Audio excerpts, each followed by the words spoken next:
Olá, eu sou o Guilherme Decara e esse é o Franqueamente. Hoje a gente está aqui com o Fernando Câmpora, sócio-diretor da Xerto Consultoria, e ele vai falar com a gente hoje sobre a NRF 2022.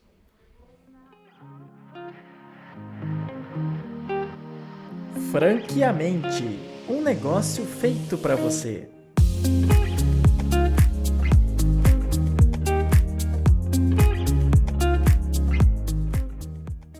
Fernando, para começar, o que é a NRF? A NRF é um evento que acontece todo ano, acho que a gente está na 104, 105, acho que até um pouquinho mais, já nos Estados Unidos, que ele é como se fosse a grande convenção da Associação de Varejo Americana. E eles chamam isso de Big Show, certo?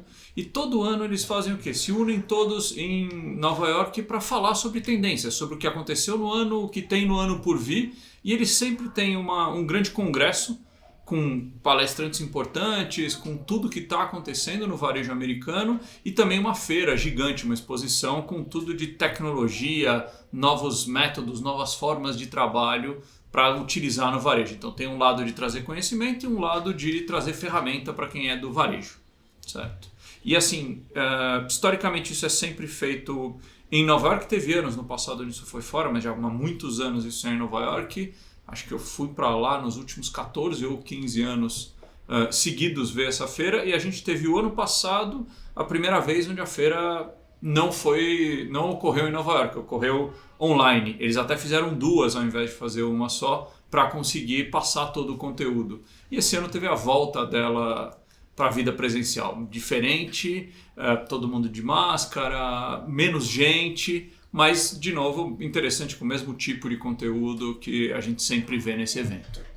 Que bacana, então dá para trazer bastante insight, dá para trazer bastante highlights aí e também para traduzir essas inovações, esses insights para o nosso mercado aqui de expansão, né? Vamos focar um pouquinho na expansão de redes, na expansão de negócios. O que você enxergou lá na NRF como os principais insights? Quais foram os principais? Acho que um dos pontos que você colocou é importante, Guilherme, que é 15 anos atrás, quando eu ia para a NRF, eu olhava as coisas que estavam acontecendo lá e pouco daquilo era válido para o Brasil. Porque a gente estava 4, 5, 6 anos atrás, então você estava vendo alguma coisa que era uma tendência, mas estava longe da realidade. Hoje não, diria que o que a gente vê lá, pelo menos 50% é diretamente aplicável à realidade brasileira, o que é muito bom para a gente aqui. E o resto faz sentido também num prazo mais curto, talvez alguma coisa que vai acontecer mais fortemente em 2, 3 anos. São poucas as coisas que não têm utilidade aqui. E as que não têm é muito mais por uma questão de que a gente é um país de menos escala do que eles. Mas tem bastante coisa interessante, desde um ponto de vista de expansão ou de gestão de rede, de que forma conseguir se manter no mercado, tem bastantes ideias para a gente discutir aqui. Legal. E o que você viu aí que você sentiu que ganhou força aí nesse ano? Isso é interessante, né? Tem coisas que já existem, já estão por aí, mas que cresceram. Então, sustentabilidade. Então, a questão da gente ter uma maior preocupação com a pegada no planeta, uma maior preocupação com o meio ambiente e sustentabilidade de negócios também, a forma como a gente lida com as pessoas que fazem parte da organização, isso ganhou muita força lá. Hoje eu diria que você não tem uma marca nova que consiga se colocar no mercado sem ter uma preocupação com sustentabilidade. A nossa realidade aqui ainda é diferente. A gente ainda não está nessa mesma pegada, mas a gente vê isso acontecendo aqui também, isso crescendo. A gente valorizando mais as empresas que têm essa forma de trabalho. E algumas coisas bem interessantes nesse sentido. Então, porque a gente pensa nos Estados Unidos, mas a gente está olhando para o mundo, né? Então, por exemplo, a forma de lidar com as pessoas, a IKEA, que estava lá, que é uma empresa sueca, certo? E eles têm uma posição de sustentabilidade já há mais de 20 anos dentro da empresa. E eles sempre olham o seguinte, falam, o que eles descobriram ao longo do tempo é que sustentabilidade traz dinheiro. Não é só uma questão de entregar o bem para o planeta, tem o outro lado de se você fizer direito, vai trazer resultado para frente. Então, há aproximadamente 15 anos, a IKEA deixou de vender luz incandescente, aquela luz antiga, e passou a vender só LED. Naquela época eles perderam muito negócio, o LED custava muito caro. Hoje o negócio de iluminação deles é muito maior do que era antes, 100% baseado em LED, totalmente sustentável. Então isso melhorou muito a forma de trabalhar. E hoje é muito mais lucrativo, porque a luz incandescente tinha muito baixa margem, enquanto o LED tem margem mais alta. Então um lado é sim se preocupar com a sustentabilidade, mas entender se eu consigo encaixar isso no meu modelo de negócio e ganhar mais com isso. Não simplesmente falar, não, é um custo a mais que eu tenho que ter para conseguir aparecer para o público. Não, de que forma eu encaixo isso de fato na minha estratégia de negócio. Acho que isso é um ponto que a gente viu crescendo. Um grande ponto lá, a gente ouve menos aqui, mas lá é muito forte a questão do que eles chamam de Gen Z, né? As pessoas de geração Z, que a gente está falando em quem nasceu ali de 94 para frente. É a geração certo? TikTok essa? A geração TikTok é um dos jeitos de olhar para ela, certo? Aí você tem até uns um pouco mais recentes, que são os mais TikTokers aí, mas o grande ponto é que a geração Z, em mais 3 ou 4 anos, ela vai ser 50% da população mundial. Então, quando você olha para essa equação, você começa a ter um volume muito grande de pessoas nessa posição. E qualquer empresa precisa conseguir conversar com eles.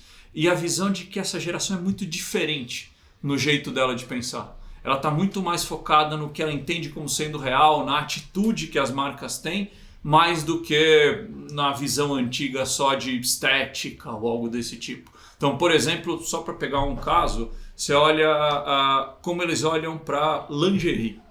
Então, a geração Z cada vez mais tem menos interesse em uma marca como Victoria's Secret, porque ela não se enxerga nas Angels. Ela não consegue enxergar que aquilo é o que elas são.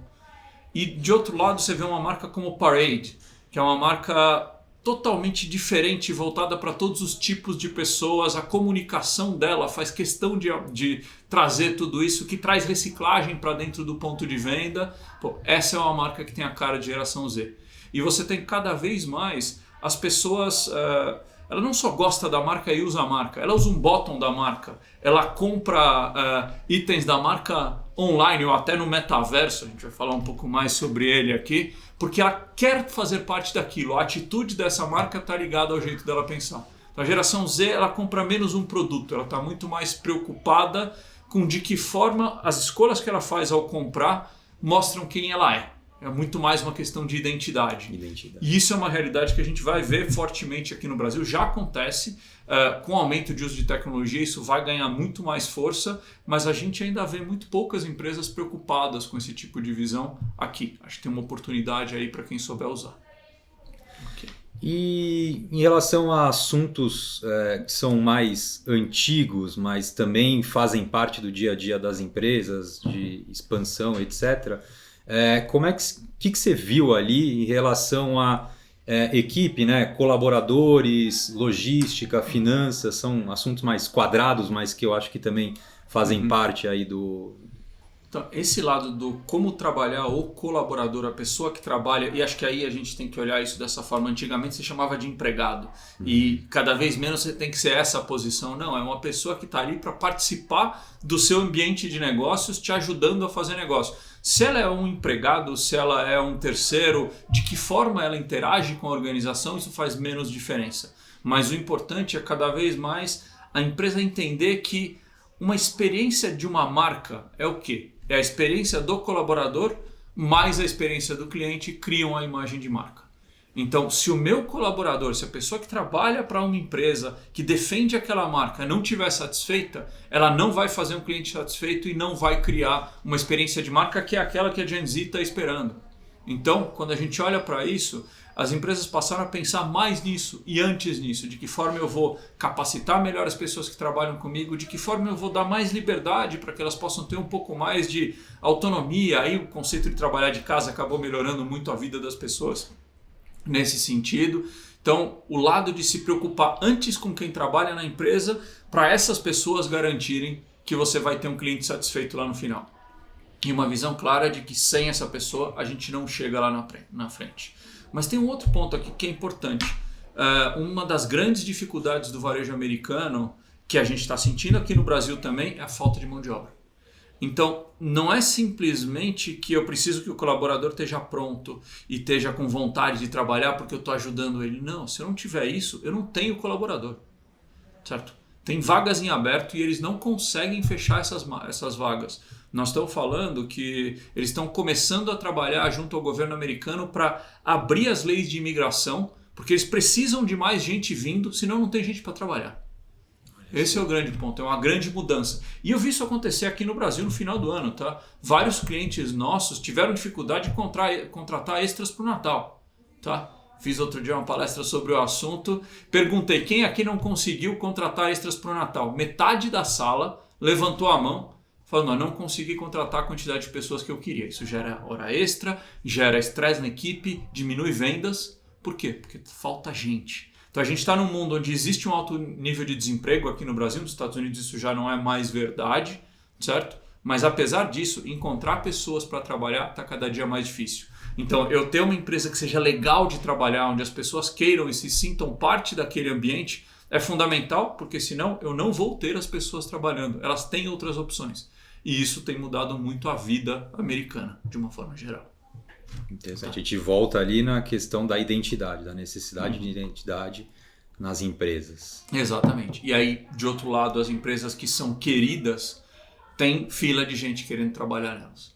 Certo? Mesmo que elas não paguem tão bem. Esse é um outro ponto, tá? Que está ligado à geração Z, está ligado a toda a realidade que a gente tem no mundo de hoje. Tem muita gente disposta a receber menos para trabalhar com o que gosta, ou às vezes para trabalhar menos e ter mais tempo para... O bem-estar ganhou muito valor.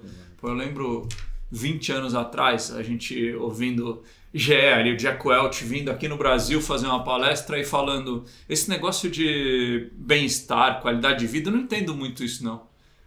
Pra gente aqui o negócio é, eu mando, o pessoal tem que trabalhar, entregar resultado e eu vou medir performance. Essa fala não funciona mais hoje. Se alguém estiver buscando isso, vai ter dificuldade em completar seus quadros. É claro que tem gente que está atrás disso e é claro que isso existe em determinadas empresas e em determinadas posições, mas não é mais a média. E principalmente não é a média no varejo. Eu preciso entregar alguma coisa que a pessoa queira fazer parte, que ela se sinta bem de fazer parte, e aí eu vou conseguir ter um modelo que funcione. Muito legal. Pensando assim, novos pensamentos, coisas novas que apareceram. Então a gente teve aí um último ano onde explodiu aí a questão de metaverso, NFT, etc. O que você viu lá? O que você trouxe aí na bagagem sobre essas novidades que estão no mercado? Então, metaverso é um bom tema, tá? A gente vem ouvindo falar disso já faz um tempo, mas de uma forma muito desligada do mundo dos negócios. E a gente viu esse ano um movimento muito mais forte de empresas entrando. Tem muitas questões ligadas a isso. Primeiro, o que é o metaverso, né? Muita gente não entende exatamente o que você está falando em criar um ambiente totalmente virtual. Mas mais do que isso, quando você fala metaverso, não é um metaverso. Certo? Você tem vários metaversos diferentes, então pode ter o Fortnite, eu posso ter o Zepeto, eu posso ter o Roblox ou vários outros tipos de caminhos, vários metaversos diferentes. E então tem uma questão primeiro, se eu quero fazer alguma coisa no metaverso, em qual? Qual faz sentido para a minha marca? Onde faz sentido eu estar? Segunda coisa é entender se está no momento para fazer isso. Eu acho que a maior parte das empresas no Brasil ainda não está pronta para ter uma pegada mais importante no metaverso. A gente ainda está um pouco atrás neste assunto aqui. Mas de qualquer jeito, uma vez que eu escolha qual pode fazer sentido, eu primeiro começar a conhecer para saber onde ir. Mas a gente já tem gente fazendo coisas muito legais. Tá, então eu tenho uma Ralph Lauren fazendo uma estação de esqui no metaverso, toda patrocinada pela Ralph Lauren. Certo? Você tem o Carrefour, montou um Carrefour no Fortnite, você vai lá, você pode ir lá comer, fazer o que você quiser dentro do Carrefour do Fortnite. Pô, legal. E a gente tem algumas outras coisas. Por exemplo, tem uma marca coreana de moda que só existe no metaverso. Então eles vendem itens para você colocar no seu avatar. E agora eles estão começando o que você comprou para o seu avatar, você pode comprar e receber em casa também. Mas eles começaram 100% voltados para o metaverso e conseguiram um bom volume de dinheiro nessa operação. Vamos entender que é um mercado que mais do que decuplicou, multiplicou por 10 o volume de dinheiro que tem sendo movimentado no metaverso. Então não é de se jogar fora, certo? A gente tem grandes marcas como Moschino fazendo coleções para o metaverso que tem uma versão para o mundo tradicional também para o mundo real, ou não sei mais se o real é esse, ou se o real vai ser o metaverso, isso pode mudar ao longo do tempo, certo? Mas acho que quando você olha no todo, é uma realidade diferente, as pessoas querem se conectar com isso. E aí, de novo, se eu ligo isso com a geração Z, eventualmente eu tenho alguém que não pode ter um determinado produto ainda, mas no metaverso ela pode. Só que eu crio uma relação com a marca ali. E isso vai fazer com que quando eu estiver num momento diferente da minha vida, eu vou ter a vontade, eu vou ter a ligação com aquela marca que vai fazer com que eu me torne um consumidor. Então não é porque eu comprei uma determinada blusa para o meu avatar que eu vou comprar para mim igual agora. Mas eu vou lembrar dessa marca e isso vai me levar a um resultado diferente, a uma vontade diferente, uma ligação diferente com essa marca lá na frente. Então faz sentido esse jogo.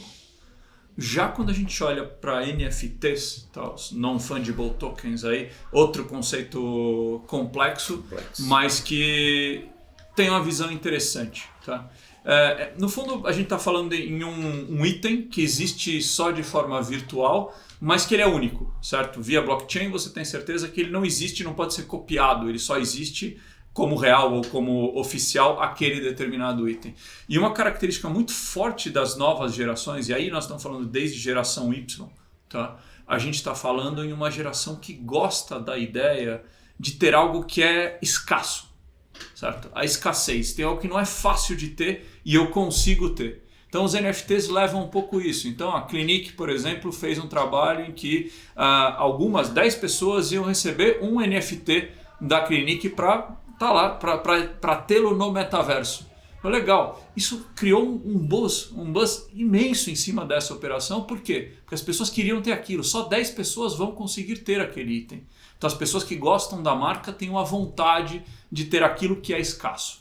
Então acho que o valor das NFTs e a forma de usar tem que estar ligada a isso. A ideia é de você conseguir entregar para o seu cliente alguma coisa que só ele pode ter, alguma coisa que é única. Isso traz um valor, eventualmente gera mais vendas, eventualmente gera mais imagem da marca, porque eu estou entregando para ele esse algo a mais. E que não custa tanta coisa, não é tão fácil de fazer, mas não custa tanta coisa. Então acredito que se de um lado o metaverso eu entendo que vamos conhecer antes de começar a investir fortemente nisso, NFT acho que é um jogo diferente. Algo que dá para ter mais rápido, que dá para se movimentar mais rápido e fazer de fato dinheiro a partir dessa operação. Acho que isso tem valor. Que legal. E se você tivesse aí que selecionar para você ali, quais foram os principais insights que você gostaria de trazer para a gente até explanar um pouquinho mais aqui para as pessoas, quais seriam? Acho que um deles, que para mim foi uma mudança na forma de enxergar, é a questão da diferença entre o varejo online e o offline.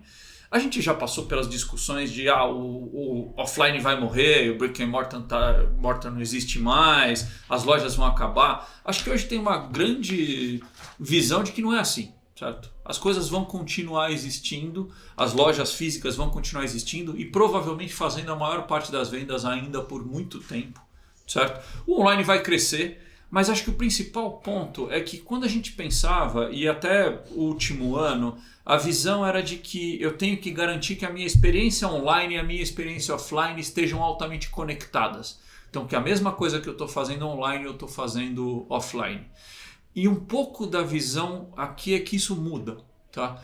Eu preciso sim manter uma coerência entre a minha posição online e a minha posição offline. Então, por exemplo, ter preços diferentes é uma coisa que não pega bem. Aqui no Brasil a gente tem, especialmente quando você olha para o mercado de varejo mais tradicional, aí, itens duráveis, né? Linha branca, linha marrom, você tem muita briga de preço e aí o online mais barato, e as lojas com preços ligeiramente mais altos.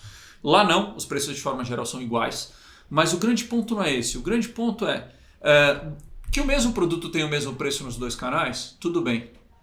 Mas quando eu estou offline, a minha loja tem um tamanho. E esse tamanho tem diminuído nos últimos tempos. Então cabe um determinado volume de coisas. Quanto cabe no meu online? Cabe muito mais. Então eu tenho espaço para fazer com que o meu online seja aquilo que eu gostaria de ser se eu não tivesse restrição de espaço. Certo? E acho que o melhor caso que eu vi na NRF sobre isso foi a Nordstrom. Nordstrom, que ela tem lojinhas pequenas, de algumas 2.000, 3.000, 5.000 metros quadrados, certo? E ainda assim, naquele espaço ela não consegue ter tudo.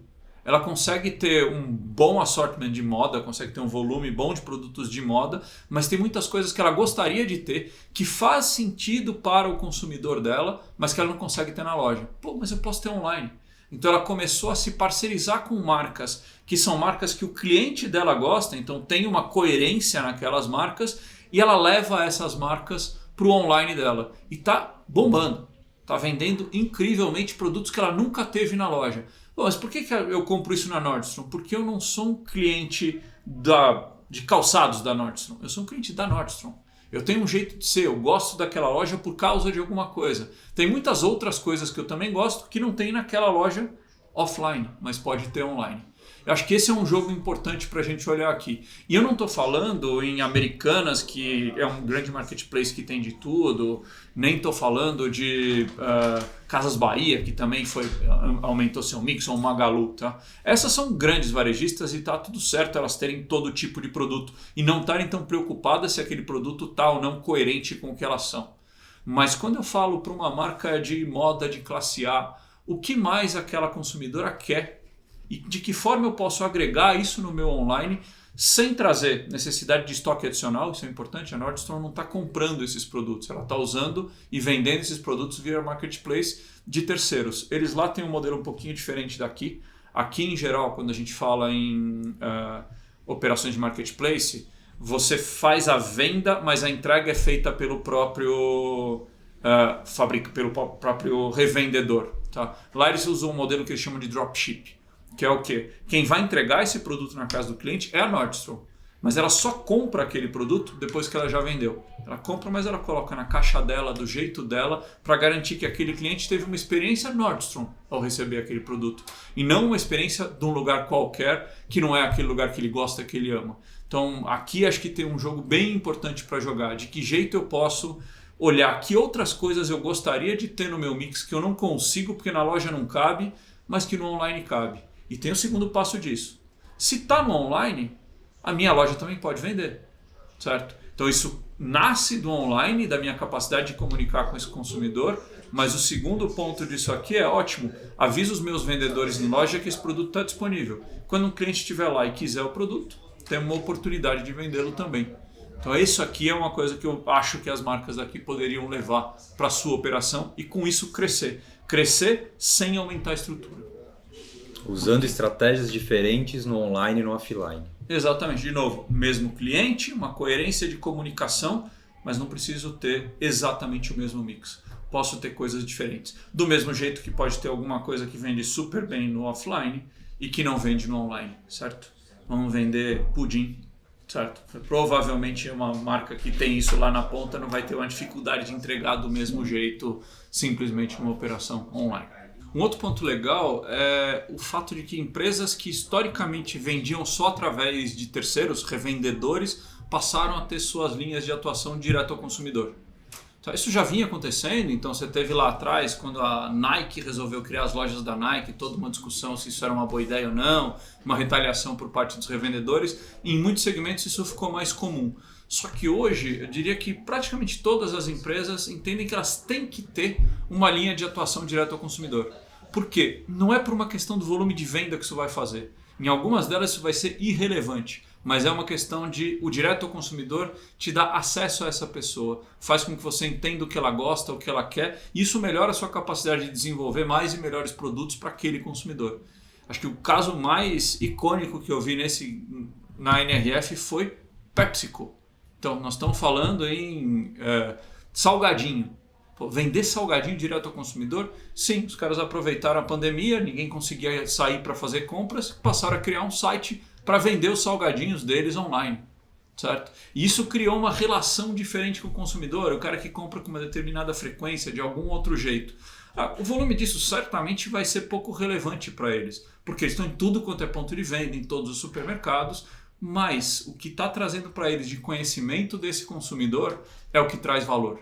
Então eu diria que hoje eu não consigo pensar numa indústria que não deva pensar de que jeito eu posso ter algum ponto de acesso direto ao consumidor. Se vão ser milhares de lojas e isso vai ser uma estratégia relevante, é uma coisa, mas pode não ser. Pode ser simplesmente online ou um ponto de venda específico que me permita entender o meu consumidor melhor e entregar melhor o que ele quer. E garantir que os meus outros canais, que os meus revendedores entregam isso de forma mais adequada.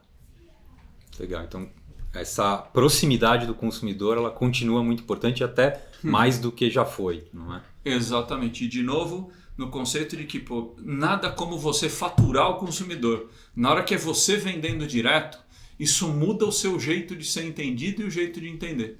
Então não é só tem um terceiro ou alguma coisa desse tipo, não. Ir direto tem um valor. De novo, pode ser diferente para as empresas, mas eu diria que é importante que seja visto. Muito legal. Fernando, além ali, então, falamos bastante aí dessa diferenciação entre online e offline, e que outra lupa você gostaria de deixar que a gente fizesse aqui, que você pegou lá na NRF? Acho que deixando para último o que entendo que é mais relevante quando a gente pensa em expansão, tá? É a questão de formato de loja. Então, de novo, eu já falei que loja física vai existir, vai continuar crescendo, mas o formato muda. Então, algumas coisas que impactam isso, certo? O mundo mudou demais nos últimos anos. E nesses últimos 2 anos, algumas coisas nunca mais vão mudar, nunca mais vão voltar atrás. Trabalho. As pessoas trabalham mais de casa, certo? Eu tenho trabalhado venho no escritório uma vez por semana, às vezes nem uma vez por semana, certo? Isso não vai mudar tanto, talvez venha 2, mas isso não vai mudar, não vai voltar a ter uma posição onde as pessoas vão 100% do tempo para o trabalho. Isso muda primeiro a dinâmica de onde são os lugares quentes, né? Então aqui eu estou na Avenida Paulista era um lugar que estava lotado de gente o tempo todo. Agora não é mais, certo? Tem bem menos gente, ainda tem gente, mas tem bem menos gente. E de repente, se eu for para uma área que antigamente tinha condomínios de final de semana, hoje está muito mais viva aquela área. Então, qual é o lugar onde as pessoas vão estar? Muda, porque as pessoas passam a trabalhar mais de casa. E é interessante que quando você pergunta nos Estados Unidos quanto elas acham que vão trabalhar de casa, a maior parte tem certeza de que não vai trabalhar mais do que 50% do tempo fisicamente. Certo? A maior parte do tempo deverá ser de casa. E quando você olha para isso, assim, na média, por volta de 80, tá? Então, eu estou falando que provavelmente a gente está falando em vir 1 dia a 2 dias por semana para o trabalho, para o escritório, e o resto do tempo você vai trabalhar à distância. Isso muda muita coisa, porque isso muda o horário em que a pessoa pode fazer compras, porque eventualmente ela consegue fazer reuniões um pouco mais tarde, sair um pouco mais cedo e buscar as crianças na escola. Você muda a dinâmica familiar. E isso muda o que ela está procurando, porque, por exemplo, ela quer coisas que estejam mais perto da casa dela. Certo? E aí quando foram fazer uma pergunta para essas pessoas sobre como elas querem comprar. Primeiro, online vai crescer. Isso não tenha dúvida. Certo? Mas quando eu olho para o offline, algumas coisas começam-se a pensar, pop-ups. Não é isso que eles querem. Ninguém quer uma lojinha que está lá meio mais ou menos por algum tempo. Não é isso que interessa para esse público. Certo? Uma grande loja também não é isso que eles estão procurando. A ideia é de ter, talvez, acho que uma outra que vale a pena é falar sobre as flagships, essas lojas de experiência. Porque muito se falou, não, agora o varejo é experiência. Desculpa, eu não quero uma loja de experiência do lado da minha casa, certo? Com gente fazendo bagunça até as 10 horas da noite todo dia. Isso não é legal, certo? Isso é legal para ter no centro de uma grande cidade, mas não é isso que eu estou procurando quando eu quero fazer compra perto de casa. Eu quero um lugar que seja próximo, eu quero um lugar que seja fácil, eu quero um lugar que eu consiga me conectar, que ele tenha a ver com o bairro onde eu estou, que as pessoas me conheçam.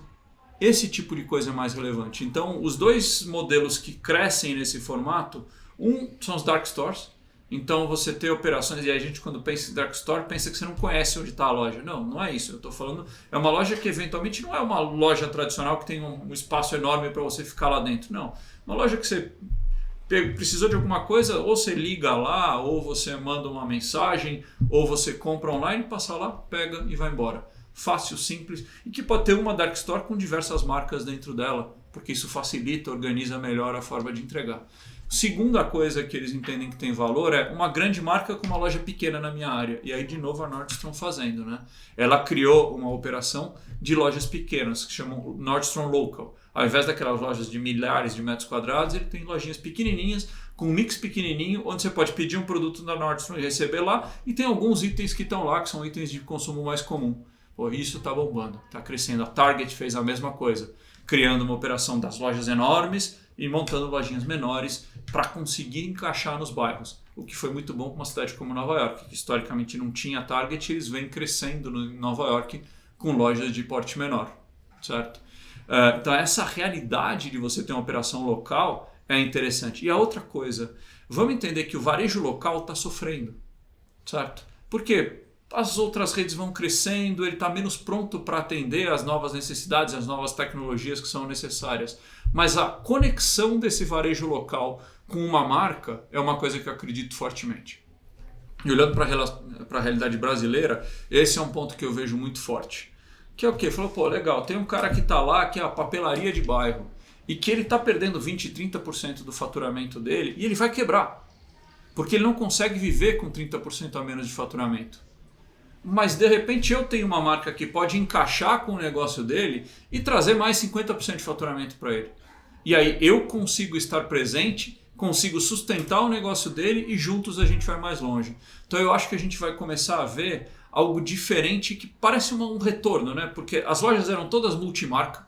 De repente a gente começa a ter um monte de loja monomarca e você começa a comprar, eu vou comprar Melissa no Clube Melissa, eu vou comprar Havaianas na loja da Havaianas. E eu entendo que a gente vai para um momento futuro onde eventualmente eu vou ter uma loja que tem Melissa, tem Havaianas e tem Mr. Cat dentro da mesma loja. Por quê? Porque isso passa a fazer sentido e ser mais aderente à característica local, onde talvez cada uma dessas marcas sozinha não conseguisse sobreviver, mas elas conseguem ter a sua identidade, ter o seu jeito de ser em uma loja que vende mais de um item. E com isso elas conseguem tanto caber em mais lugares quanto sustentar o varejo local. Acho que aqui tem uma coisa importante que é uma mudança e que quem souber aproveitar primeiro vai sair na frente.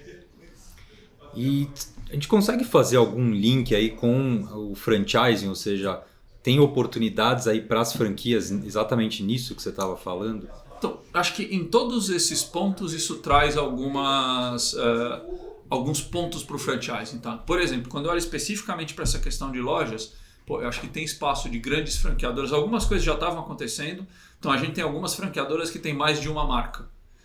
Criar lojas que são lojas conjuntas das diversas marcas que eles têm é uma grande operação, certo? Então eu deixo de ter vamos olhar para um grupo Trigo que tem 3, 4 marcas, pode fazer uma loja com 2, 3 marcas deles e com isso aproveitar melhor o espaço de mercado. Eles já vinham fazendo esse tipo de movimento.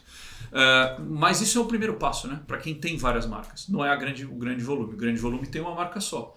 Mas será que eu não posso me parcerizar com mais 2 aqui e a gente cria uma loja que é uma franquia, mas é uma franquia de 3 marcas e não de uma marca só? Opa, tem regras, tem formas de trabalho, tem uma oportunidade em tecnologia para isso, porque você vai ter que de alguma forma integrar os sistemas dessas operações, mas eu acho que tem um novo tipo de franquia que é eventualmente uma franquia multimarca, que não quer dizer que é de todas as marcas, mas é de algumas marcas específicas que estão trabalhando em conjunto. Acho que essa é uma oportunidade em franquia. A questão do online diferente, acho que é outra coisa importante, certo? Minhas franquias, lojas pequenas com baixa capacidade de ter produto, se eu tenho um online mais forte que fortalece a minha marca, as minhas lojas podem começar a vender aquilo que elas não têm. Então, o Omni, que é uma coisa que a gente já vinha falando há muito tempo, ganhando força, mas ganhando força inclusive em coisas que a loja nunca teve, nunca terá, mas faz sentido que ela possa ser um canal de venda. E o outro ponto para mim volta para a questão das dark stores. Tá? Fazer um trabalho para que eventualmente a loja que eu tenho física, ela também sirva como uma dark store para outra coisa. Tá? Isso é uma coisa importante. Um dos casos que a gente viu foi uma rede suíça de supermercados. Eles têm outras coisas, mas tem supermercados e tem lojas de esportes. E muitas das operações dele, o cara tinha um supermercado de 2.000 metros quadrados. Tira 400 metros quadrados disso e esses 400 metros quadrados funcionam como uma dark store do meu negócio de esporte e do meu negócio de produtos naturais. Certo? Aquele espaço talvez não faça diferença, porque eu tinha aquele espaço sobrando na minha loja, especialmente com a queda de vendas que teve em algumas coisas, mas aumentou muito a minha capacidade de fazer negócio na área. Vejo isso podendo acontecer em franquias também. Eu tenho franquias ou lojas que estão um pouco maiores do que elas precisam. Será que eu posso usar a parte de trás delas para serem um delivery de algum produto que não está na frente, até outra marca, mas complementa a minha renda e melhora a minha capacidade de sustentar a operação ao longo do tempo? Acho que tem uma oportunidade aí em franquias também. Muito legal. E quando a gente olha para tudo isso, como é que você sente aí o impacto e o que você vê para frente? Né? Como é que a gente tem essa visão de futuro? Ou seja, no fundo resumindo um pouco de tudo, qual é a sua visão? Eu vejo um futuro onde a gente vai ter o quê? Primeiro, a tecnologia fazendo parte do dia a dia. Então, metaverso, não metaverso, NFT, de que forma online e offline, é conseguir fazer com que isso não seja diferente a gente deixar de olhar para o mundo real e mundo virtual. Não, é tudo mundo real, certo? Se ele acontece fisicamente ou não é outro problema, mas ele é todo inteiro mundo real. E a segunda coisa é de que forma eu encontro soluções diferentes das tradicionais para conseguir ir mais longe, para conseguir andar uma milha a mais, para conseguir fazer com que eu dependa menos de um determinado produto ou de só uma marca, consiga ir além do que eu conseguia ir até então, usando a tecnologia de um lado e usando ideias ou marcas ou a colaboração de outro lado, que acho que é um grande modelo. Maravilha. Fernando, muito obrigado aí pela sua participação, obrigado por todos os conhecimentos, insights, toda essa sabedoria aí que você trouxe para a gente. E para quem está nos ouvindo, siga a gente nas redes sociais e em todos os canais aí de podcasts a gente está presente. Muito obrigado, foi um prazer estar com vocês, um prazer estar com todos. Obrigado.